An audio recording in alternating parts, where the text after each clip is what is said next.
Hi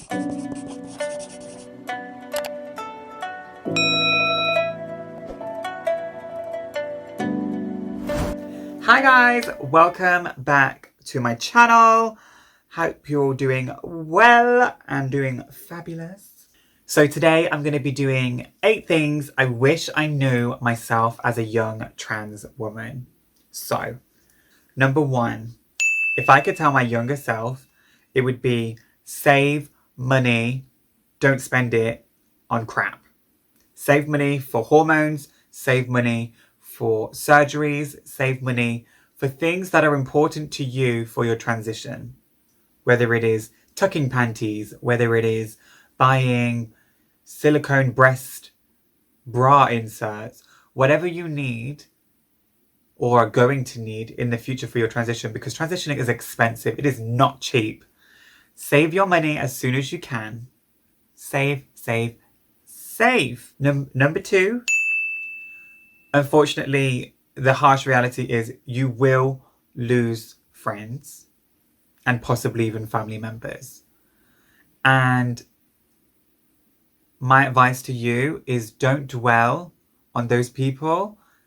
Just let go and understand that you don't need them in your life because they are removing themselves from you, which means they're the ones with the problem, not you. You are fabulous. And you will actually find that when you stop being attached to those people, that you will be happier anyway, because essentially all they're going to do is hold you back. Number 3. Don't look for validation. I know this is such a hard one because even I still do it sometimes to this day, and I catch myself and I think, Lauren, you do not need validation to tell yourself that you are a woman. You do not need someone's validation. You do not need validation from men. This is the biggest one. You do not need a man to validate you. This is, oh my gosh, honestly, if I could tell you the amount of times I wanted to get into a relationship so quick and rushed into a relationship with the wrong person because I wanted to feel validated. I wanted to feel feminine. I wanted to feel like a man's woman, you know? That's how I wanted to feel. And ultimately, it didn't work out because the people that I was rushing into were the wrong type of people. They weren't in the relationship for the right reasons. And, you know, this isn't true with every single case, but most of the time, they will want to keep you a secret, keep you locked away, or they're using you for sex in a sense of it's a fetish thing for them. And for me, this is just a big no and a big X. Do not seek validation from these things. My gosh. Do not seek validation from men. I cannot scream it. Do not seek validation from men. You do not need it. Trust me. Your self-worth will be much stronger if you don't seek it from men. I guarantee. And as well, you don't need approval from other people.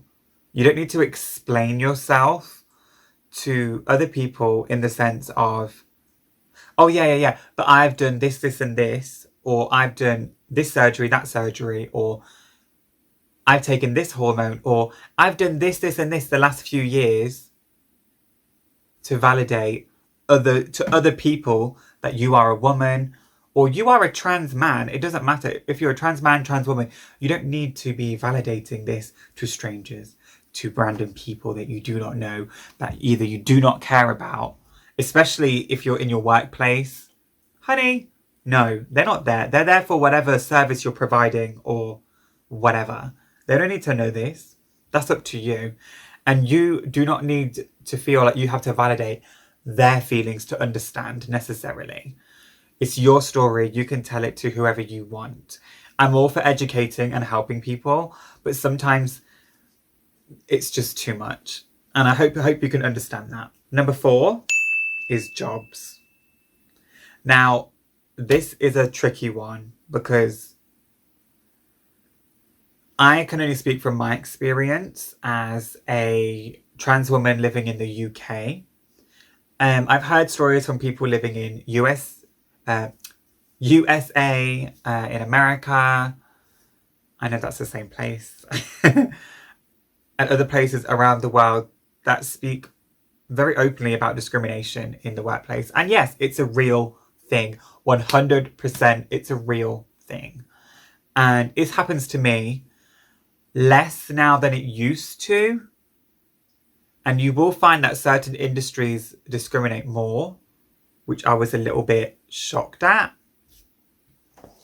Especially being that the industry that I'm in, I actually found there is actually quite a lot of discrimination against beauty therapists or beauticians, cosmetologists.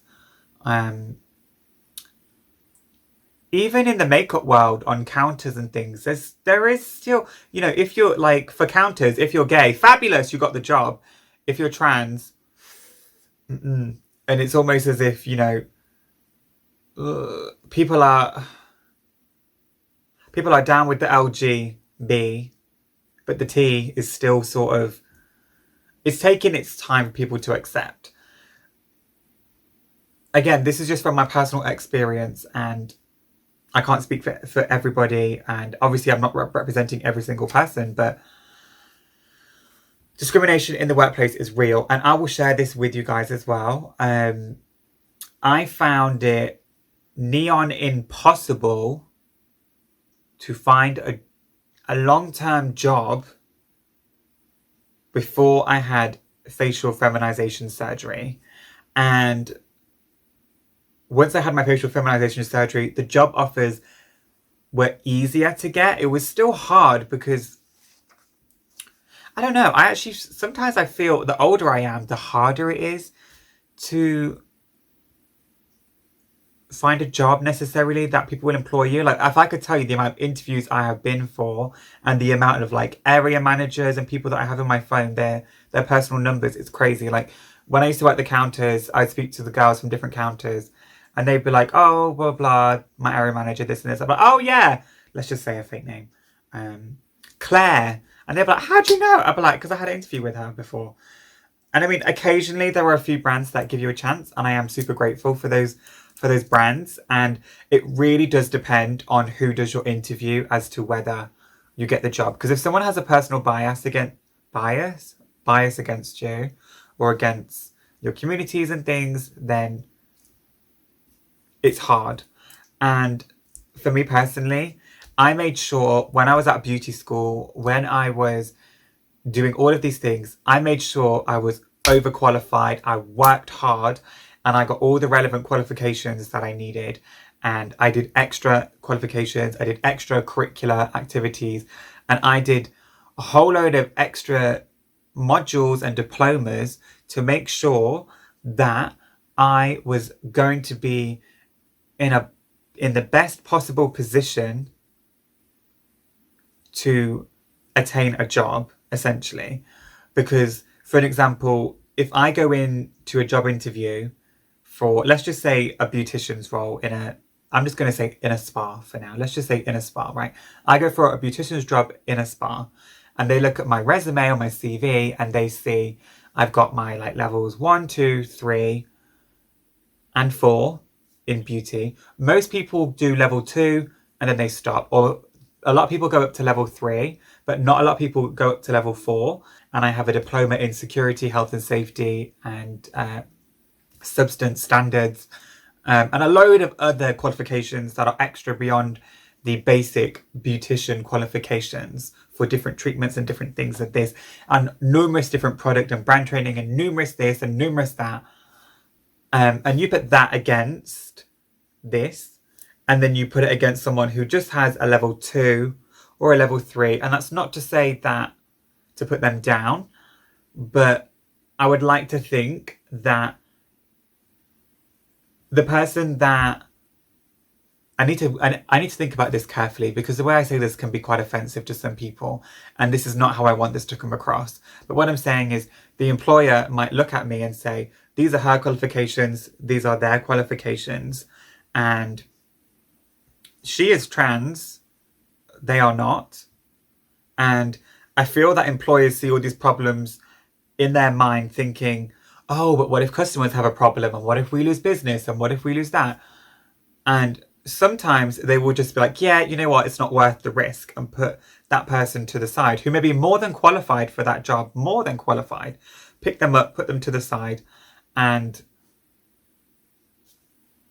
go for someone else, either less able for that job or not the best candidate is more of an appropriate sense. So, I would say it is hard, and believe me, you will get rejections. Everybody gets rejected from jobs. And at the time it feels so heart-wrenching because you feel that it's so personal to you. And sometimes it is. And it hurts to say that, but it's true. Sometimes it is. And my best advice for you is don't get disheartened. Educate yourself. Show up. Be professional. And at all times, keep going. Do not stop. Just because someone rejects you, and it took so much courage and so much work to get yourself to get your ass up and apply for this and go there because you're so scared or nervous or self-conscious, keep going. Punch yourself there. Keep going. Don't give up. Because you get one rejection doesn't mean you're going to get rejected your whole life. I've had numerous different jobs. I worked in a bar and restaurant for a long time. That was my first ever job, was working in restaurants.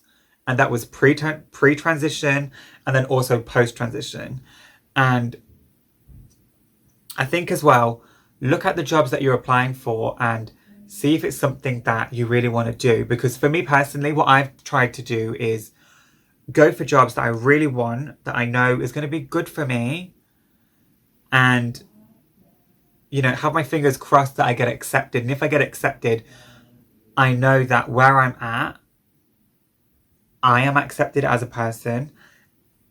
And once I get in there, I want to be comfortable to want to stay there and grow with them. Because I think ultimately, it's hard when you're jumping from job to job to job.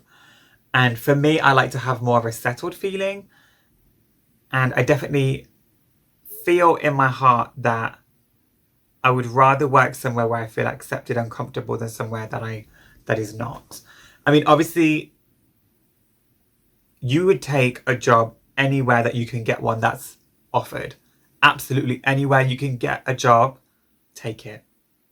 But what I'm saying is you want to find a place that is going to be supportive of you and supportive of your lifestyle and your life choices. No one wants to work somewhere where you feel judged all the time and harmonious. And I think a lot of people are stuck in those jobs. And it's heartbreaking. What number are we on? Well, number 5? I think it's number 5. Sorry, I really got talking then. Number 5 is social pressure. And I really wish that I would tell myself back when I was younger, people don't really care. People are too busy looking at their own lives. People are too busy looking at this and that. People aren't that worried about the small details in the sense of, does this match this or does that match this? And don't get me wrong, I love fashion and I enjoy fashion so much. And it's a big part of my life. And I enjoy putting this outfit together and putting that outfit together and, this and that.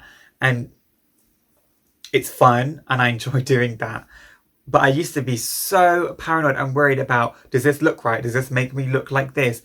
Is this make it? And even now I will ask myself, is what I'm wearing clocking myself? And I have to check myself and say, Lauren, it doesn't matter. You wear what you want to wear and present how you want to present.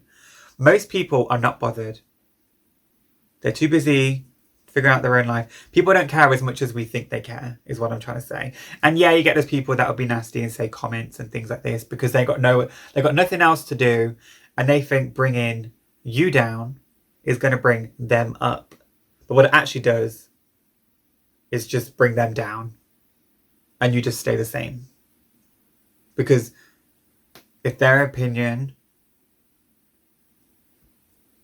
doesn't matter to you, then they don't matter either. I mean, I feel sitting here now saying this is so much easier for me to say now than actually to relive it. I would never want to relive my early 20s again. Oh my God, I don't think I would want to go back. It was super horrific and super hard. And also, I want to say, with social pressure as well, do not feel pressured to have surgery. I'm happy with what I did and what I have done in my transition. Will I say that there is pressure? Yes, 100%. Honey, there's 100% pressure. Oh my God. The amount of pressure to get boob jobs, and where do you get your boobs done, and how big do you go, and this and that. And, I think everyone always thinks bigger is better. And I mean, don't get me wrong, a nice cup size is nice. And I'm happy with what I chose. But some people take it a little bit too far. And I've met people and I've seen people who they did it because they felt like society told them that this is what was beautiful rather than what they thought was beautiful. And I think you should always try and stay true to yourself. And you have what you want, and you do what you want to do to your body, whether that's have surgery, whether that's not have surgery. And I think don't give in to what people push you to have. Number six is outing. Now, this is more of a one to other people. I would say outing is straight up wrong. The amount of times I have been physically outed in a workplace is a joke. And, I will share this now, actually. Before I started to work in the new place before I started the job I have now, I came for interviews and things, and this person no longer works within the business. And they basically outed me to the entire place of work and said, yeah, she's trans. Yeah, she's a transsexual. That's what she actually said. She's a transsexual, which is like, hello, no. She went, she's a transsexual, and she told everyone. And that made me feel, and I think it was my first day, and I think someone asked me something about it, and I was like, Lord. And part of me in my head was like, for goodness sake, why? A, it's not your story to tell. B, and C, just, it made me feel so uncomfortable knowing that because there's a lot of people that work here, everybody knows. And I was like, walking around the hotel, people were looking at me, and I'm like, oh, for goodness sake, people know. And it's not that I have an issue with people knowing, but it's just, it's not your story to tell. And how do I know that people that work there on anti-trans? How do I know that people that work there aren't anti that, and that an opportunity that they get given, they aren't gonna beat me up or attack me or blackmail me or wait for me in the car park? Or how do I know? I don't know that. And it just made me feel really uncomfortable. And I actually wish I had gone over to her and said, look, I know that you did this, and I feel really uncomfortable now, and I really would appreciate if you didn't do that in the future. And please don't ever do this to anybody else, because it's not safe.